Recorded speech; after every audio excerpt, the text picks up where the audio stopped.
নমস্কার বন্ধুরা, আজকে আবার একটা নতুন ভিডিও নিয়ে চলে এসেছি। তো আজকে এখনও রয়েছি মায়ের কাছে, এই ভিডিওটাই তোমাদের সঙ্গে শেয়ার করছি।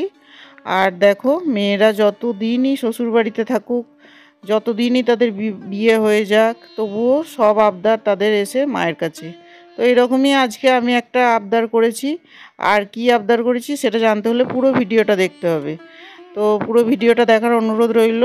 তো এখানে আমি আবদার করেছি, দেখো, মায়ের কাছে সিঁড়ির নাড়ু বানানোর জন্যে। তো এটা আমি আগে নিজে কোনো দিন ট্রাই করিনি।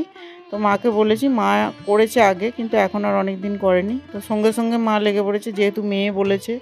500 বেসন নিয়েছে, তার সঙ্গে অল্প একটু গুড় দিয়েছে। আর কিছু দেওয়ার প্রয়োজন নেই, গুড় দিয়ে ভালো করে শক্ত করে এটা মাখতে হবে। তো মা শক্ত করে এটা মেখে নিচ্ছে।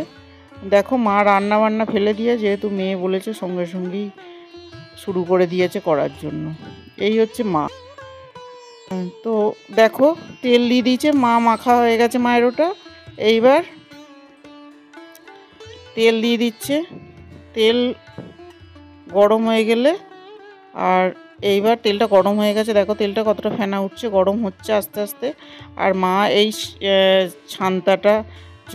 ছান্তাটার মধ্যে দিয়ে প্রেস করছে ভালো করে। দেখো নিচের সিঁড়িগুলো বেরোচ্ছে। প্রথমে কিছুক্ষণ এইভাবে প্রেস করতে থাকতে হবে। প্রেস করার পর কিছুক্ষণ প্রেস করলে ছান্তাটার নিচে দিয়ে দেখো এইভাবে আস্তে আস্তে পড়ছে। তো দেখো, তোমরা দেখতে থাকো, ভিডিওটা ভালো লাগবে আশা করছি। তো মা এইভাবে করছে। তো দেখো, এইভাবে সিঁড়িগুলো আমরা তৈরি করে নিচ্ছি। কাঠি ভাজাগুলো প্রথমে তো কাঠি ভাজাটা তৈরি করতে হবে। দেখো অনেকটা পড়ে গেছে করার মধ্যে। এবার অল্প অল্প করে আমরা এটা করব, তারপরে মা এটা করবে, অল্প অল্প করে ভাজা হবে। তো দেখো, এটা কিছুক্ষণ ফুল গ্যাসে ভালো করে ভেজে নিতে হবে, যাতে জিনিসটা মচমচে হয়ে যায় একদম। তো যতটা ছিল মা ওটা ঝেড়ে নিল আস্তে আস্তে। এইবার সিঁড়িগুলো ভালো করে ভেজে নিচ্ছে, কাঠিগুলো। তো কাঠিগুলো ভালো করে ভেজে নিয়ে তারপরে যতক্ষণ না লাল হচ্ছে, 2 থেকে 5 মিনিট লাগবে। তো দেখো লাল হয়ে গেছে, আর লাল হয়ে গেছে। এবার মা দেখছে যে কাঠিটা শক্ত, মানে মচমচে মতো হয়েছে কি না, কারণ মচমচে না হলে সিঁড়িগুলো ভালো হয় না। তো দেখো, হ্যাঁ, মচমচে হয়ে গেছে। মা দেখছে যে মচমচে হয়ে গেছে, এগুলো ভালোই হবে। তো এরপর আমরা পুরো সিঁড়িটা ভেজে নেব। তো মা এটা পুরো ভেজে নিচ্ছে, দেখো। আর তারপরে কি প্রসেস হয় সেটা পুরোটাই আমরা তোমাদের সঙ্গে শেয়ার করব। তো দেখো, পুরো কাঠি ভাজাগুলো, সিঁড়িগুলো পুরো ভাজা হয়ে গেছে।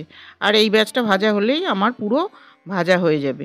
তো কিছুটা মা করেছে, কিছুটা আমি করেছি, কারণ এটা প্রেস করে করে করতে হচ্ছিলো। তো সেইটা একটু সমস্যা হচ্ছিলো, সেই জন্য আমি কিছুটা করেছি, মা কিছুটা করেছি। তো এখানে আমি সিঁড়িগুলো বসে বসে খাচ্ছি, একটু খেয়ে দেখছি কেমন মচমচে হয়েছে। আর তোমাদের সঙ্গে শেয়ার করছি, আমাদের বাড়িটা একটু দেখানোর চেষ্টা করছি। পুরো হয়তো ভিডিও দেয়া হয়নি, তো আমি অল্প করে দেখানোর চেষ্টা করছি। দেখো, এই একটা আমাদের ধানের মড়াই আছে, আর পুরো বাড়িটা এরকম গাছগাছালিতে ভর্তি। আর দেখো একটা আম গাছ, এই আম গাছটা 20-22 বছরের আম গাছ। এই আম গাছটা আমার বাবা লাগিয়েছিল, বাবা বেঁচে থাকতে। এখন তো বাবা নেই, কিন্তু আম গাছটা রয়ে গেছে। আর এর ফল এত মিষ্ট, এত মিষ্ট। হিমসাগর গাছের, এটা হিমসাগর আম গাছ। তো দেখো, আর আমাদের বাড়িটা দেখাচ্ছি। দেখো ওপরটা তোমরা দেখতে পাচ্ছ, ওপরটা বারান্দা দেওয়া আছে, 2টো রুম আছে, আর নিচে 2টো রুম। তো এত সুন্দর বাড়িটা, আমার তো ভীষণ টানে। কিন্তু দেখো, এটা সিঁড়িগুলো হয়ে গেছে ভাজা মায়ের, আর ভীষণ মচমচে হয়েছে। শব্দটা তোমাদের শোনাতে পারছি না, কিন্তু একদম মচমচে হয়েছে। তো এর পরের স্টেপে আমরা চলে এসেছি। এখানে আমরা গুড়টা মা ফুটিয়ে নিচ্ছে। তো দেখো, গুড়ের মধ্যে অল্প জল দিয়ে তারপর গুড়টাকে ভালো করে ফুটিয়ে নিতে হবে। আর এটা মিনিট 5-7 ফোটালে একটা বোঝা যাবে যে মোটামুটি হয়ে গেছে। তো দেখো, গুড়টা এইভাবে ফোটাতে হবে। 5 মিনিট পরে গুড়টা দেখো ওপরটা ফেনা ফেনা মতো হয়েছে, তখনই বুঝে যেতে হবে যে গুড়টা তৈরি হয়ে গেছে। আর যদি তোমাদের ভিডিওটা ভালো লেগে থাকে, তাহলে অবশ্যই একটা লাইক, কমেন্ট, শেয়ার করে দেবে। আর চ্যানেলটা যদি এখনও সাবস্ক্রাইব করে না থাকো, তাহলে চ্যানেলটা অবশ্যই সাবস্ক্রাইব করে দেবে। আর পেজ থেকে দেখলে পেজটা অবশ্যই ফলো করে রাখবে, তাহলে আমি আরও নানা রকম নিত্য নতুন ভিডিও দেওয়ার চেষ্টা করব।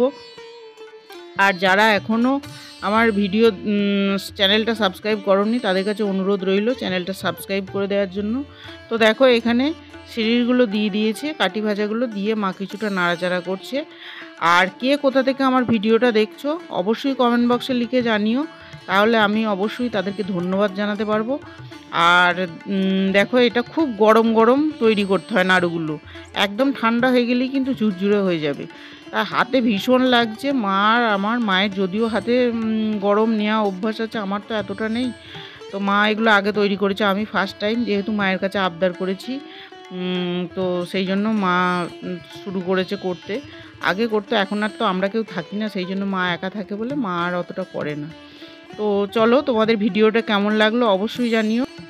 তাহলে আজকের মতো টাটা, আবার অন্য কোনো দিন অন্য কোনো ভিডিও নিয়ে চলে আসবো। সবাই ভালো থাকবেন, সুস্থ থাকবেন।